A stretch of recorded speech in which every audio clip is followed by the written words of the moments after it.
Alright, here's my take on Kira Nerys from Season 1 of Deep Space Nine. I've labelled this one the Bajoran problem child, because honestly, that's how she acts. You'll have to see it for yourself. Here you go. One thing I noticed about her and Cisco and their relationship together is how frequently they get in each other's face. And I'm not even talking just like, have a little harsh word and get kind of close. They get like face to face, and they always position the camera so it's pointing at both of them from the side, so it looks intense. And it happens in the first season and throughout the whole show. I think it eases off after season 1. In times where Cisco has the last word, he's always standing in a high position. And I only noticed that after watching it over and over again to do these videos. So it's an interesting dynamic I don't think people pick up on a lot. I actually like the way they have that clash frequently. I think it brings kind of a realism to the show that wouldn't be there otherwise. But in a way, you kind of get why she does that. You get why she's got all that anger, and she probably doesn't know where to direct it, having directed it so long at the Cardassians. Now all of a sudden they're not there, and well, not there as frequent, but she's not fighting in a conflict anymore. So she's having all these emotions, this anger, this rage, with nowhere to place it. So it gets placed on the first person. It kind of resists her actions or resists her ideology. Stop deluding yourself! I think they all simply get tired of hearing my voice. One of the things that initially annoyed me about Kira was the way she constantly spoke about how she was fighting the Cardassians on Bajor, when I was doing this, when I was doing that. And it was so constant. It was a little annoying, because it does happen throughout the series. If you'd been there 12 years ago when we liberated that camp, if you'd seen the things I saw. Episode 3, past prologue. Still fighting for Bajor in my own way. She's in Cisco's face, adamantly telling Cisco, My priorities are straight, Commander. Let's not be confused here. My loyalties are to Bajor, and Bajor needs men like Tanalos. When the terrorist and her are talking about her activities and how she's still fighting for Bajor, he pretty much interrupts her and yells, Stop deluding yourself! and if you play that clip through every time she says, I'm fighting for Bajor, I'm fighting the Cardassians. If you put that clip at the end of that, it kind of makes it pretty funny. So I've done that here. Done it a few times. So if you're wondering, that's where it came from. I'm still fighting for it. Stop deluding yourself! In the same episode, she's recounting to Odo about the horrible things she's seen and done. I've done some things I'm not proud of. I still have nightmares about the raids on the Hauru outposts. They're no different than I used to be. Stop deluding yourself! Maybe there are still wars to be fought. It was so much easier when I knew who the enemy was. Stop deluding yourself! In episode 13, Battle Lines, she's telling zombie Kaiopaka about how I don't enjoy fighting, but has fought her whole life. but for a good cause, for our freedom, our independence. And it was brutal and ugly. Stop deluding yourself! In episode 1, The Emissary, Kira meets Cisco, and within a minute, darts on the I have been fighting for Bajoran independence since I was old enough to pick up a phaser. She tells the Cardassian goal that threatens the station that she's Just a Bajoran and has been fighting a lost cause against the Cardassians. her whole life. So if they want to start a war, I'll give you one. when Kira was trying to convince Mullabak to leave his moon, You look like a bit of a fighter yourself. Well, on Bajor we had to be. Kira was happy to brag about her winning against the Cardassians with her fanaticism. You know what the Cardassians were like, what weapons they had. We didn't stand a chance against them. Well, we beat them because we hung on like fanatics. Stop deluding yourself! In episode 20, In the Hands of the Prophets, Kira states to Cisco, I was fighting the Cardassians in some nameless swamp. now, when you take it out of context like that, of course it makes her look like a whiny, self-serving dumbass. Wait a minute, are you serious? Like she's trying to force people to think a certain way about her, The Cardassians said the same thing 60 years ago. to see her as this bold rebel who survived and fought back against the oppressors. And fair enough if that's the case, but she seems to keep doing it to people that already know this about her. It's almost like she wants validation from them. I'm not sure exactly the intention about that, but you can kind of set that aside. It's something that annoys you a little bit, but it doesn't take away from who she is and what she does.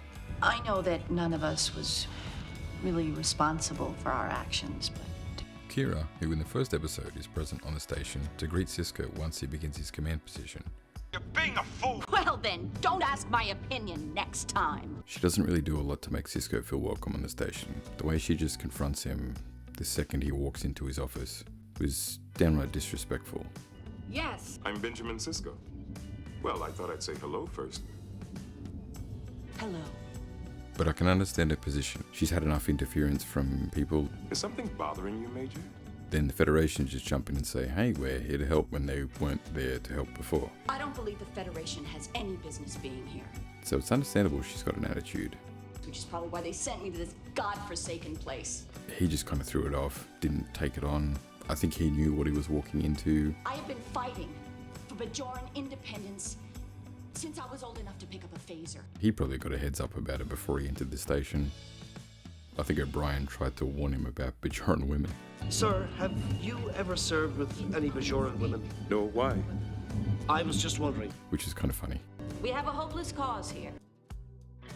The scene with Bashir where he's viewing his sickbay and makes the comments that he makes. Real frontier medicine. Frontier medicine. But also then make comments the place is a Wild West type scenario where there's always adventure and chaos. He didn't intend for that to be taken literally. You know, I can see why she reacted that way. I think in the first episode they just play it out a bit too much, but I get it. This is where heroes are made, in the wilderness. This wilderness is my home. Oh, you'll find them a friendly, simple folk. Yes, but A Bajoran terrorist enters the station after being pursued by a Cardassian ship.